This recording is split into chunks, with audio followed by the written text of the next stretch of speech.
Is Lazy just low, or have I got him turned down or something? Because I can't hear him. Hardly. No, he's trying his mic. All right. Okay. He's trying. Yeah. I don't know why I gotta be an idiot. So it was 77 2 days ago. And today we got like 3 inches of snow. Did you? Such inclement Yeah. weather. It's fucking warm here. I got questions. Okay. I got questions and you got answers. We'll see about Usually that. do. Yeah, sure. 5, 4, 3, 2, 1. What in the hell is going down, bleeders? My name is Lazy Bed, and I am 1/4 of your stepmom's favorite podcast to listen to when she gets her head stuck in the dryer. We are Just Bleed Radio, and this is the preamble to the rambles, the build before the bloodshed. This is the Sunday Night Scuffle. Joining me as always, my pals and yours. I got Danger Mouse and No Special riding along. Super Dave Sandine is in the back with Steven and Chatri, and it looks like we're all set for another throwdown. So hit the like, hit the subscribe, and let's do this shit. All right, donks, we'll start today with a fun little question from our very own No Special.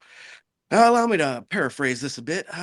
Imagine that the UFC is looking to fill 3 executive positions back at HQ. Now, in an effort to save money, they'd prefer these positions be filled by inactive or retired fighters. These positions include the head of fighter relations, the head of matchmaking, and the head of prospect development. Now, it's our job to choose 3 fighters to lead the UFC going forward, either into prosperity or oblivion. That is our call. So, since there's 3 positions and 3 of us, I've taken the liberty of randomly selecting one of us to hire 1 job each. Seeing as it is your question, Austin, we'll go to you first. Sir, I need you to hire an inactive or retired fighter to be the new head of matchmaking. Who are you selecting? Oh no. Okay. This is a good one. This is a good one. Jesus. You know what would be great? Yeah, I know, right? It'd be great if we could get. Oh my God.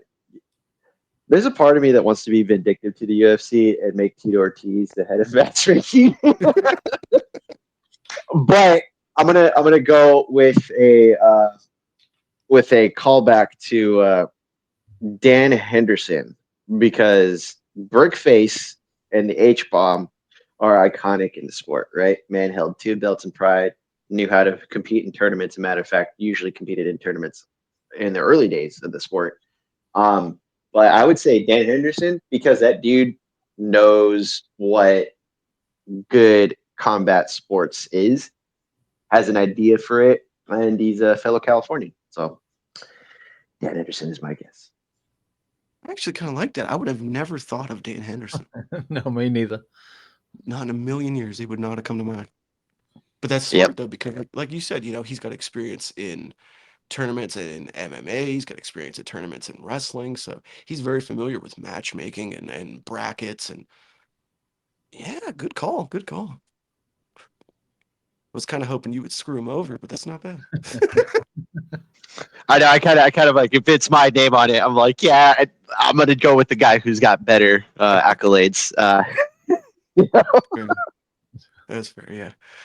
All right. Well, we'll pass the mic to you now, Mouse. We got a slot to fill, and we would like you to choose who fills it. Your job is to appoint a new head of talent and prospect development. Which retired fighter is going to help guide the youth to their full potential? Oh, God. That's an awkward one. I'm going to have to think on this one for a moment. God bless the powers of editing. Fighter development, did you say? Yeah. Developing the young prospects and teaching them how to play the game. Well, if you're putting it that way, how to play the game, I guess I could say Chael P Sonnen. I don't think that's an ideal choice. Such as I mean, those shades are not a good choice, but we digress. yeah. Okay. Repeat that again, please, Lazy. The title you want. Okay, yeah. Your job is to appoint a new head of talent and prospect development, which retired fighter is going to help guide the youth to their full potential. I'm going to pick one that might be a little out of the park. I have cheated slightly here and opened up a list of retired fighters to glance at, and I'm going to go for Bas Rutten. Ooh. Who just that this guy turned himself around from being a nightclub bouncer to being one of the best known guys at, I guess, the Pride level. He fought only a couple of times in the UFC, but yeah, there's no doubt about it. He's got the patter. He knows what to tell people what to do. He has no mercy in his own fighting, and I'm sure he'd teach other fighters to be just like that. He's media savvy enough because he does presenting and that kind of thing. So he'd be able to lead them in the correct direction regarding that way. So Bas Rutten, please. I like that. I like that a lot because he actually, he managed to work his career into a multitude of different avenues, movies and film and television. And... Yeah. Bam, liver shot. yeah, for sure. I'm a big fan of liver shots. Difficult to put away. And he's also got a fucking wicked sense of humor on him. If you've ever caught any of his commentary on various platforms, the guy's got a fucking... Yeah, I love hearing him. Yeah, talking about his own stories, shit he got up to when he was bouncing or whatever. Yeah, I'd like to see that. I enjoy that. Yeah. Okay, well, that looks like it just leaves just me to fill our last vacant position. And it looks as though I'll be selecting the new head of fighter relations. Many options for potential suitors here. You could go a lot of different ways with this one. I guess if I had to choose a retired or an inactive fighter best suited to maintaining diplomacy with the roster,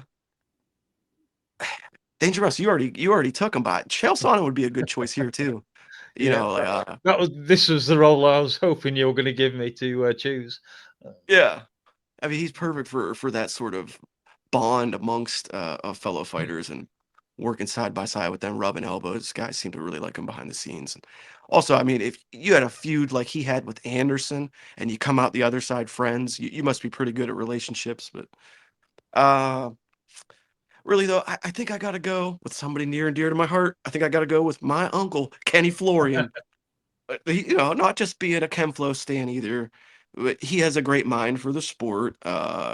He knows what it's like to make your way through a fight career, fighting at multiple weight classes, going through different scenarios, things like being on Tough, and then everything that he went through as a commentator himself. And also, if you watch Anik Florian, he's got an instant rapport with every fighter that they interview. So yeah, Kenny Florian, yeah, that's my choice for head of fighter relations. Just don't ask him to write a script because he'll, get in trouble for that. Hey now, hey. He apologized for that. It was a mistake in the notes. We've all been there. Just kidding. For sure. All right, dudes. Well, question 2 of the day, because I think we might as well move it along now. Question 2 of the day is going to be about the intermingling of sports entertainment and MMA. Now, news recently broke that in the coming year or so, we're likely to see a veritable TKO Sports takeover somewhere in the world. The combat conglomerate intends to book consecutive shows in the same city for the UFC, the WWE, and the newly formed TKO Boxing. Now, for the most part, fight fans tend not to cross party lines, so this could be an interesting, if not divisive, concept. So I suppose my question to you fellows is this: Would a week-long TKO takeover of a town make you more likely to watch, less likely to watch, or are you entirely indifferent to the idea? Austin, what do you think about this? Interesting concept, considering that most of us have at least watched. Most of us, being that we've known of pro wrestling, since we were young. WWE back in the Attitude Era was my era, that I watched vigorously. And, boxing, I used to watch back when I was younger as well. I don't partake in watching every exchange other than what you hear on MK or other like major events. You try to catch what you can, but I'm pretty embedded in the MMA space as far as the UFC is concerned. And there was one time, I believe they were in Miami, if I'm not mistaken, or definitely in Florida, where they had a Friday show, a Saturday pay-per-view, and a Sunday show. All three cards pretty much that whole weekend. And I remember it because Eddie Alvarez won the title on Friday. I forget what the main event on pay-per-view was. And then Stephen Wonderboy Thompson beat Jake Ellenberger as in the main event on Sunday. That was the first time we had ever had an entire weekend culminating with the crescendo of the Sunday, fight night, the Friday title fight, and that was against RDA. And I forget what the main pay-per-view was, but the idea of pro wrestling, boxing, and it's not really boxing, it's more like their venture into it. So who knows what's going to happen with that. But the UFC being involved with those other two entities on a weekend, that's a lot. If you're a casual fan and you just happen to like, hey, we're going to do some shit on the weekend, we're going to get a hotel room in this city and we're going to go watch the events this whole weekend and then call it like, that's what the major, what does BC call them? The majors, right? Yeah, temple majors, right? And Yeah. This would be great to get casual fans into the combat sports space because, like you said, they don't cross. Pro wrestling fans stay in pro wrestling, boxing fans stay in boxing. MMA fans are kind of like the in between, where we can kind of venture into both, but we both usually end up coming back here, especially the hardcore fans. Crazy. I think it could work, but I doubt we're going to get anywhere close to where we're having like a major weekend like the WWE does, or the crazy pay-per-views that we used to have for the UFC back in the day. They can do it. I doubt it's going to work out well the first time, but we'll see. Yeah, I think that was International Fight Week when they did that three-day weekend. Not positive, but I'm almost positive that it was an IFW one of the years. But yeah, I mean, WWE has kind of been doing this for a couple of years now. When they have their WrestleMania weekend, it's more like the Super Bowl and Super Bowl week, where it's a week-long media frenzy, and you've got multiple outlets in the town, and there's a real influx of income into the city. So the cities themselves, they really love it and they support it. I think that you're going to have a lot of host cities battling to be the place selected for this, multi-event weekend or week, whatever they choose to do. But I don't know that it's necessarily going to draw any more eyes than the events would have individually, but I think it will be a money earner. But nevertheless, Danger Mouse, what do you think about this? I know you're not a huge wrestling or boxing guy, so any thoughts on, is this going to draw more attention? Well, I'm picking up the scraps from the table here after you two guys have already talked about it. I don't have any problem with it. I think it's probably a good idea for them. I am a UFC fan above all else when it comes down to it. I have watched boxing in the past. I very, very occasionally will watch boxing. I guess if there was nothing else on, I might watch some boxing. If it was on, at the same time over the weekend. And as for wrestling, no, not a chance. That doesn't make a difference to me. But yeah, this could bring some fans into mixed martial arts. Young kids who are watching all the wrestling, and then maybe they get to watch some UFC and they're like, oh shit, there's blood in this sport. Yeah, we like this. So, and yeah, I don't see why the venues wouldn't like it. Obviously, they're going to get 3 nights of a good product, hopefully, in their place. So yeah, I don't have any problem with it. It's not going to influence me particularly. We already had a post about this on, I think, on the MK Discord, and I said, just tell me what time the UFC, the mixed martial arts starts.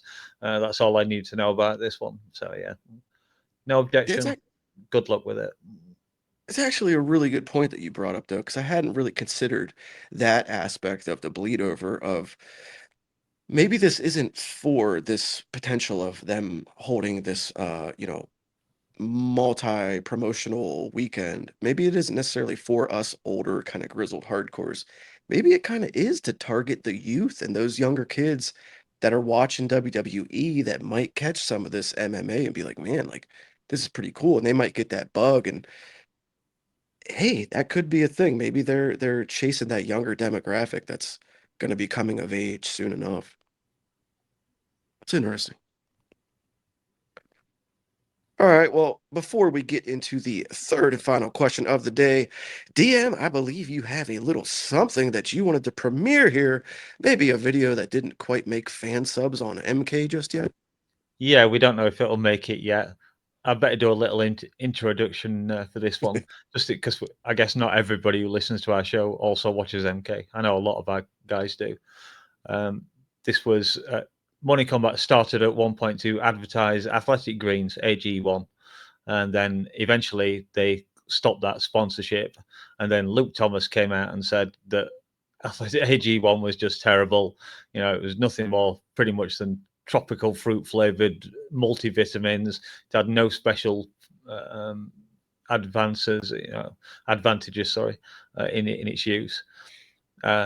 And then he came out and said, he said all that and then said, I'll never advertise it again. And then about a week or two ago, it popped up on Morning Combat. They did an advert for it, which was the one thing that they've done in absolutely ages that really inspired me to have a go back and do some more fan subs.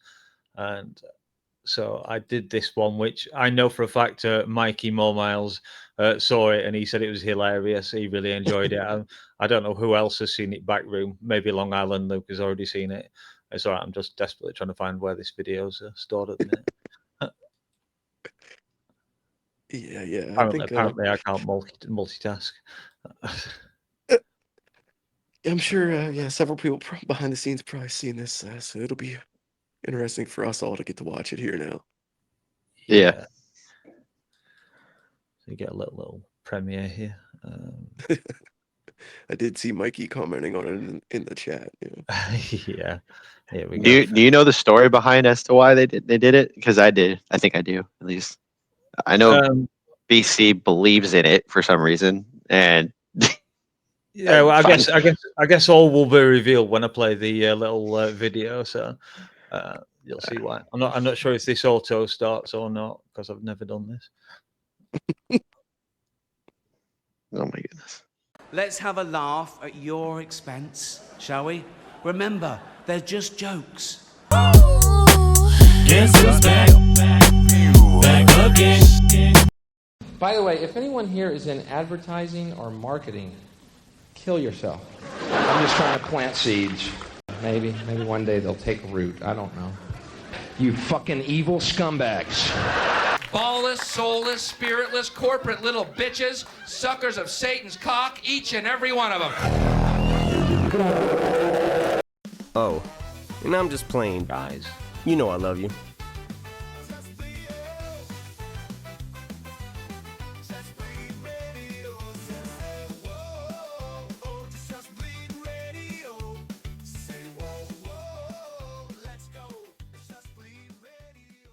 So, Dan the Hangman Hooker, what did Brian Campbell say to you about Athletic Greens? I love this shit.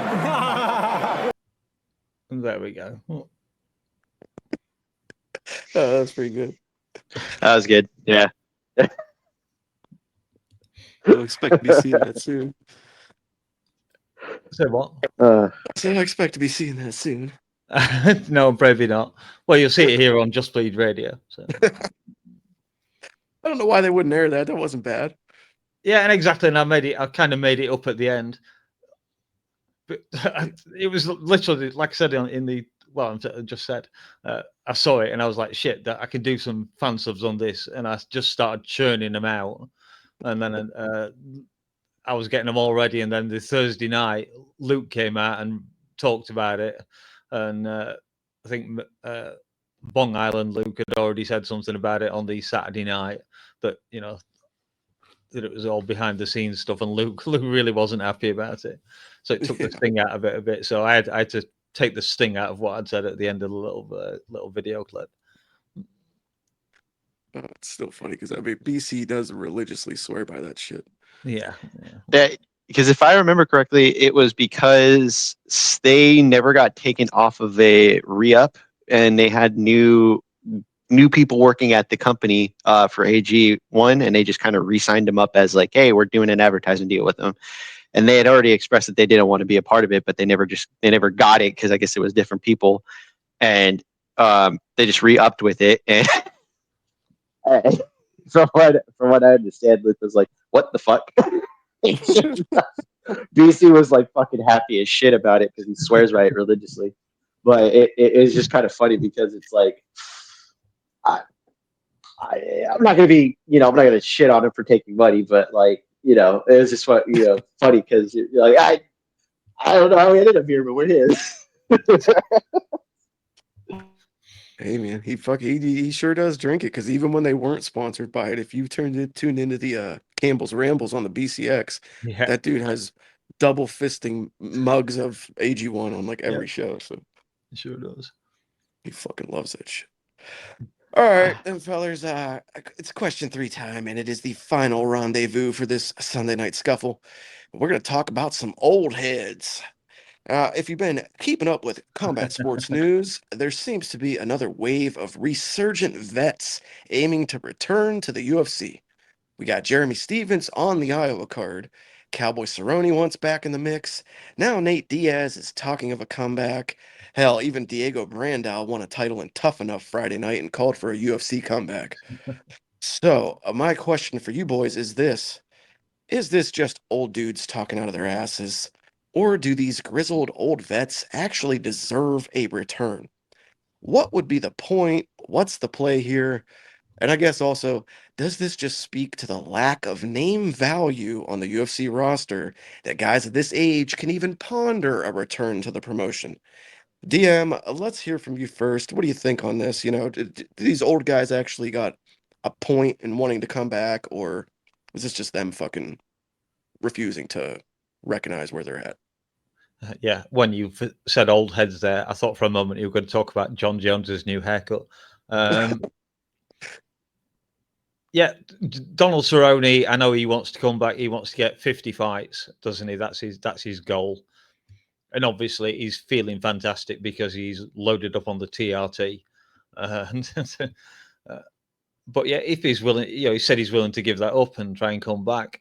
I don't really have an objection. Cerrone's a big fan, big favourite with the fans.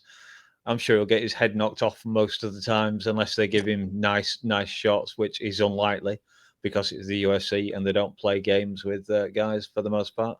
They might be able to find him some older guy within the lightweight or welterweight division that could be a fun fight for him. I like Donald. He's one of my favourite fighters, so I wouldn't object to seeing him in certain respects, but I'm never a fan of old fighters coming back. Who else did you say? Well, Nate Diaz is talking about coming back, saying that he's still in the title mix. Yeah, we got Jeremy Little Heathen Stevens. He's coming back on the upcoming Iowa card. So it's just a lot of random old guys. Oh yeah. Jeremy, who the fuck is that guy? Stevens, yeah. Yeah, famous for that one thing. Very unfairly as well, because he's quite dangerous. He was true when he said, "You touch people, I knock them out. You TKO people." He was pretty accurate with that one. I guess he's proved himself in has he been doing some BKFC? I think. Yeah. Yes, I guess he's proved himself in that and wants to come back. I don't really object to Jeremy coming back either. He obviously must have left the UFC on good relations.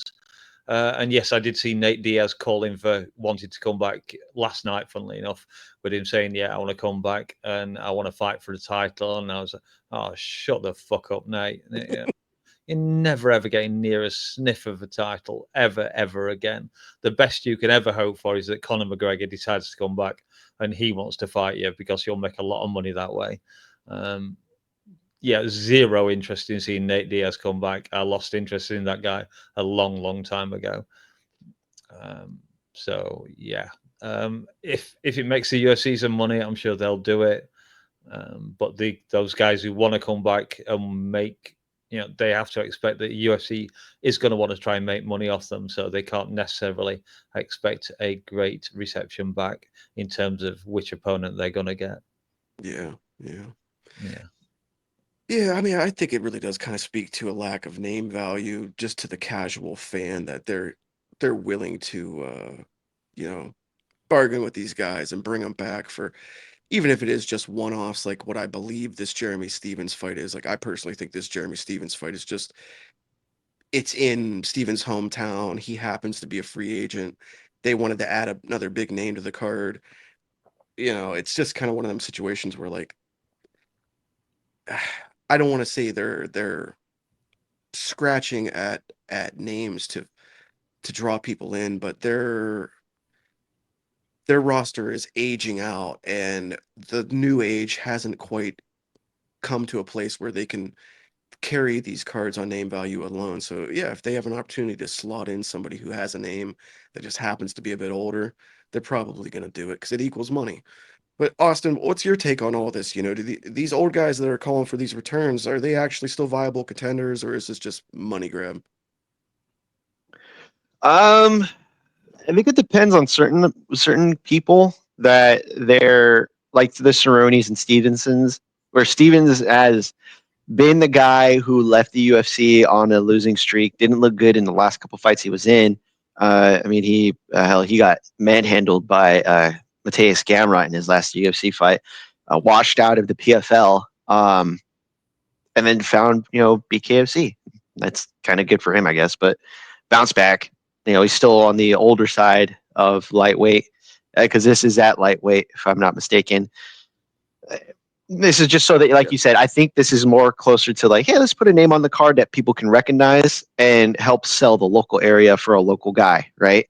If they're going to go back on the road, this is great for fans that want reasons to go watch. I think we're so used to the idea of the UFC just kind of like mix matching guys that don't belong in certain areas, and as far as like their namesake or their value is concerned.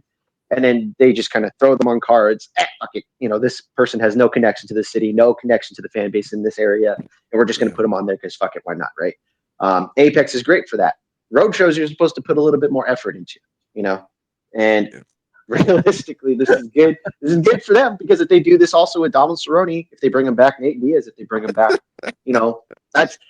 that's what you're supposed to want for this. As far as them like coming back, I'm on Mouse's side. Older fighters who have left the UFC because we saw like what happened to Donald Cerrone. He was getting washed by fucking Jim Miller. And I don't hate Jim Miller, but like we should not be seeing that, especially when he's also saying, yeah, I'm on the juice on the outside and I feel great. Yeah, I did probably because you never used it before and you probably shouldn't come back because of it. Whatever. That's my personal opinion, but I think it's more of a money grab. Hey, let's get some names on there and see what we can sell. Doesn't matter what we do with them as long as we can sell them. Mm-hmm. And I think that really is the moral of the story. If you want to hire these old guys, use them to fill out the roadshow cards where they make sense, where they're local talent. But other than that, I don't like it. So, well, all right, gang, that does it for another edition of The Scuffle, the show that records on a Sunday but airs on a Tuesday. Usually, it's all a matter of how Danger Mouse is feeling. Now, anyways, we sure do hope y'all enjoyed this little sidebar program where we fuck around. It's been a pleasure having y'all. Until we meet again, like the video and subscribe to the channel. We're out of here. Guys, say goodbye. Goodbye. Later. Peace. Goodbye. Yeah. I finally got my request from Dave answered. Yeah. Genius moment, by the way, Dave. Thanks. It's a nice change of pace, I guess. It's not the Sunday night scuffle, it's the Sunday night scat. I mean, could you really call what was in the Apex last night? Quality. I think it's more equal to shit. Yeah, well, for as shitty as it looked on paper, it turned out okay, I guess. I quite enjoyed it. Yeah. That's what I'm saying, though. Like, we can always argue about whether or not it's good on paper or not. And when it does show up, and it's like, but we shouldn't have expectations of it being shit. I'm like, fuck. I mean, my picks went to shit completely. Oh. I mean, I was in the chat like, dude, fuck this card.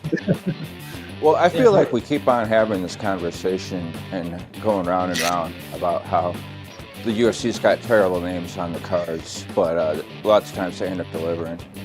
Yeah. And I think it's more of something that you'd actually want to see. It's like the UFC is more like high-level regional MMA with cards like these than the actual.